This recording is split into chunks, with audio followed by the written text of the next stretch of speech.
अगर आपको बताया जाए कि कोई युद्ध सिर्फ 100 घंटे में खत्म हो गया, हाँ, सिर्फ 4 दिन में, न महीनों तक चलने वाली गोलाबारी, न लाखों सैनिकों की कतारें, फिर भी इस युद्ध ने लाखों जिंदगियों को तोड़ दिया।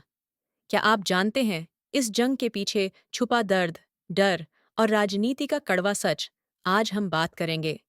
इतिहास के सबसे छोटे लेकिन सबसे भावनात्मक युद्ध की, जिसे लोग 100 घंटे की जंग कहते हैं और जिसे शायद आपने कभी किताबों में नहीं पढ़ा होगा।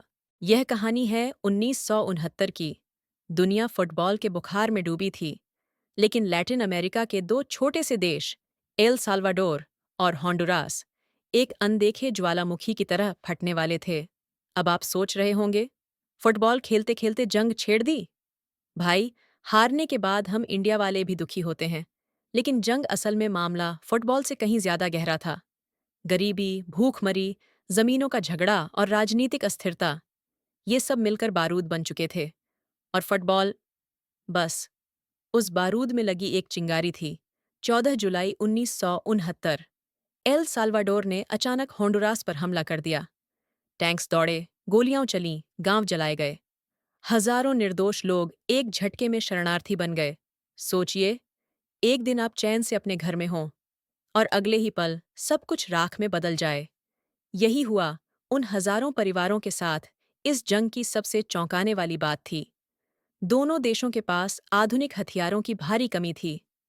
होंडुरास के पायलटों ने सेकेंड वर्ल्ड वॉर के पुराने प्लेन उड़ाए और एल साल्वाडोर के सैनिकों ने पुराने राइफल से मोर्चा संभाला। मतलब सोचिए, 1969 में जब अमेरिका चांद पर जाने की सोच रहा था, यहाँ लोग 1940 के प्लेन से लड़ रहे थे, लेकिन फिर भी जज्बा कम नहीं था। एक छोटा सा युद्ध, लेकिन जज्बातों का समंदर। 18 जुलाई 1969 को अंतर्राष्ट्रीय दबाव बढ़ा। OAS, organisation of American states, ने दखल दिया और युद्ध रोकने का समझौता करवाया। एल साल्वाडोर ने वापसी की।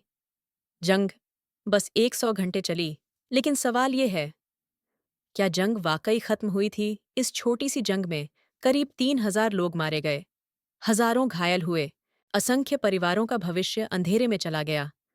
सरहदों पर आज भी वो जख्म ताज़ा हैं जो इस 100 घंटे की जंग ने दिए। क्या कभी सिर्फ जीतने के लिए जंग लड़नी चाहिए? या सबसे बड़ी जीत होती है जब जंग ही ना हो? 100 घंटे, इतिहास में एक छोटी सी रेखा, लेकिन लाखों दिलों पर एक गहरी चोट।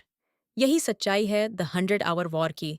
अगर आपको भी लगता है कि इतिहास के इन भूले बिसरे पन्नों से हमें कुछ सीखना चाहिए, तो थिंकवर्स से जुड़िए, क्योंकि सोचने वाले कभी हारते नहीं।